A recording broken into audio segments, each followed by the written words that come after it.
Hello दोस्तों, जय Hind, good morning. सो दोस्तों, आज राष्ट्रीय एकता दिवस के अवसर पे साइबर सुरक्षा, नशा मुक्ति एवं राष्ट्रीय सुरक्षा अभियान के तहत हमारे साथ मौजूद नन्ही थाना के थाना प्रभारी सर और मौजूदा पुलिस स्टाफ के साथ में हमने रोड में ये राष्ट्रीय एकता दिवस का मार्च निकाले हुए हैं।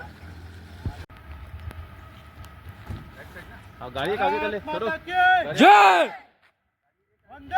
मातरम मातरम। सामने जान दो सर, सामने आप गाड़ी से ना फिर चले जाएंगे वहां तक।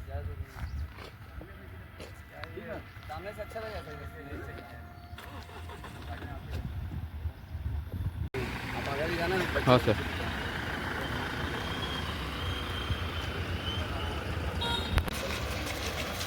तो दोस्तों, ये अपना टाउनशिप मार्केट चौक से अम्बेडकर चौक होते हुए अपना ग्राउंड जर्नी ऑफ गोल के मैदान में तक पहुंचेंगे।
होशियार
Yes, sir!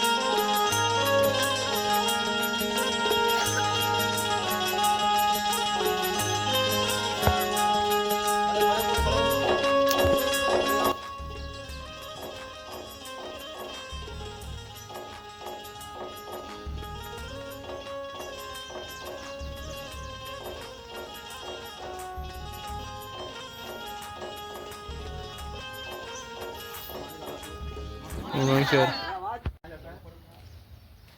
लो क्या पूछ रहे हैं? यूनिटी का सिग्नल कौन? डॉक्टर वल्लभ भाई पटेल है ना, जो जब राष्ट्र आज़ाद हुआ था उस टाइम पूरा जितने भी काम जितने भी सियासतें थी उसको एक करने में उनका बहुत योगदान रहा। जानते होंगे, इतिहास में पढ़े होंगे। इसी का आज 150वीं जयंती है वल्लभ भाई पटेल जी का। उस वक्त हमें रन फॉर यूनिटी का प्रोग्राम रखा गया था। मुझे कैसे आप लोग अपने फ्यूचर के लिए अवेयरनेस हो, प्रैक्टिस में लगे हुए हो, अन्य जो करते हैं सारे तो वही प्रैक्टिस किया करते हैं। निश्चित है कि इसका परिणाम आप लोग को बहुत शानदार मिलेगा। जितना सारा संघर्ष होगा परिणाम उसका उतना ही मजबूत होगा। तो आप लोग को टीचर्स हैं, कोच है, ये लोग लगातार कोचिंग दे रहे हैं, इनका बात को फॉलो करना है और लगातार अपने उद्देश्यों को इम्प्रूव करना है। आज जुड़ा हुआ है उसको बेहतर कल करना है। ठीक है, जो भी बात करते हैं वो मानना है और बीच में गैप नहीं करना है। इनका कंटिन्यूटी है सफलता दिलाते हो जाएगा, है ना। तो जो भी प्रैक्टिस है उसको जारी रखिएगा जब तक आपको सफलता नहीं मिल जाती। आपके टीचर्स हैं, हम लोग लोकल खाने वाले हैं यहीं के, जो भी जरूरत पड़े हमसे भी गाइडेंस ले सकते हैं। ठीक है, भट्टी के बारे में ठीक है, जहाँ भी रहेगा बहुत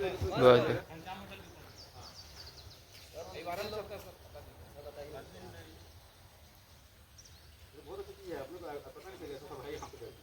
मैं तो अकेले प्रैक्टिस में जाता हूँ, खाना वाला गाँव में रहता हूँ।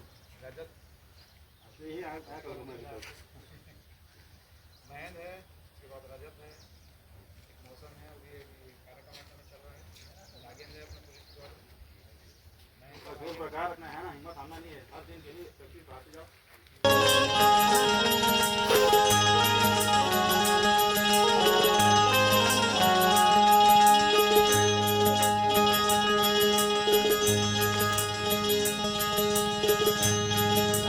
स्टॉप